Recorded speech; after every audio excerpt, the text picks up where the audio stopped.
There was a place in the heart of the city that didn't exist on any map. Hidden between a quiet alleyway and the back wall of an old post office, a black iron gate stood half covered in ivy. Most people passed it without noticing, their minds too busy to see what wasn't supposed to be there. But 16-year-old Leona had always noticed what others didn't. She'd walked past that alley hundreds of times, but it wasn't until the morning after her dream that she saw the gate shimmering faintly as if inviting her to step through. In her dream, she had stood before a vast library built into the sky, its shelves stretching into clouds, and a voice had whispered, "The stories are waiting." Leona stepped through the gate. What lay beyond was not a back alley, but a stone pathway lined with glowing lanterns. The air smelled of old paper, lavender, and something else, something ancient. At the end of the path stood a building unlike any she'd seen. It wasn't large, but it felt deep. The front door, carved from dark wood and etched with strange symbols, opened on its own with a soft creak as she approached. Inside, the library was silent. It was larger on the inside than the outside should allow.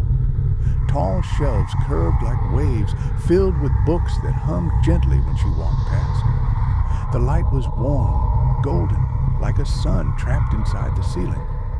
No dust, no cobwebs. Everything was pristine, alive. She took cautious steps deeper into the library, drawn toward the center. There stood a wide circular desk made of a shimmering material that looked like glass and water at the same time. Behind it, an old man with eyes the color of starlight watched her patiently. "You've arrived," he said. Leona hesitated. "What is this place?" "The Whispering Library," he said, "where stories are not just read, they are lived." She frowned.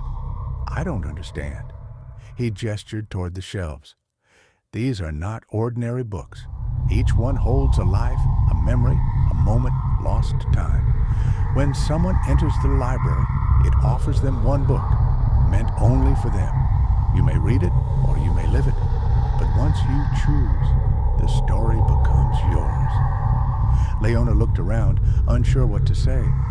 But then, as if summoned, a single book slid off a shelf and floated toward her. It was wrapped in pale blue leather, bound with a silver thread. Her name was etched into the cover in delicate handwriting. She took the book. It was warm to the touch, pulsing gently like a heartbeat. She looked at the old man. "If I open it, what happens?" "That depends on what the story holds. It may be a forgotten dream, a past you once lived, a future that could be. You will not be harmed, but you may never see the world the same way again." Leona opened the book. The world shifted. She was no longer in the library. She was standing in a wide meadow under a sky painted with two suns. Trees grew upside down, their roots tangled with stars.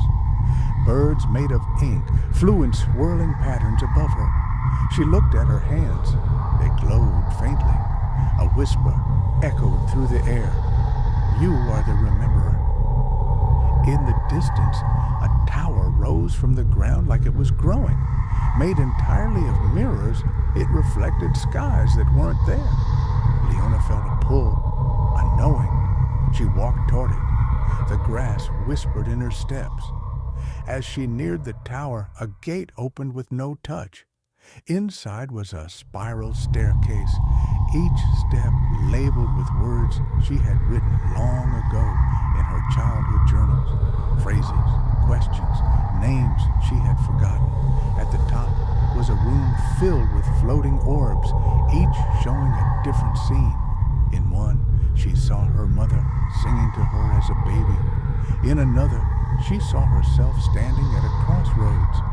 And in the last orb, she saw the old man from the library, younger, walking through the same meadow.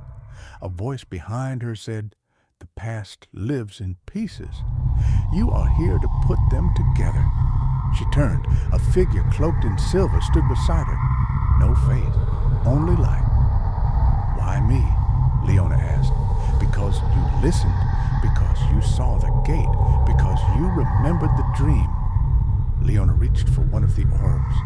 As her fingers touched it, a wave of sound and emotion flooded her. Laughter, sorrow, a forgotten summer's breeze.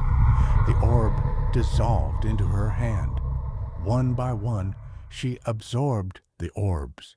With each one, a part of her memory grew clearer, not just of her own life, but of others. Strangers whose names she didn't know.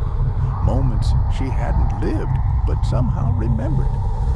The tower pulsed with light. "You are the keeper now," said the figure. "Return to the library." In a blink, she was back. The book in her hands was closed.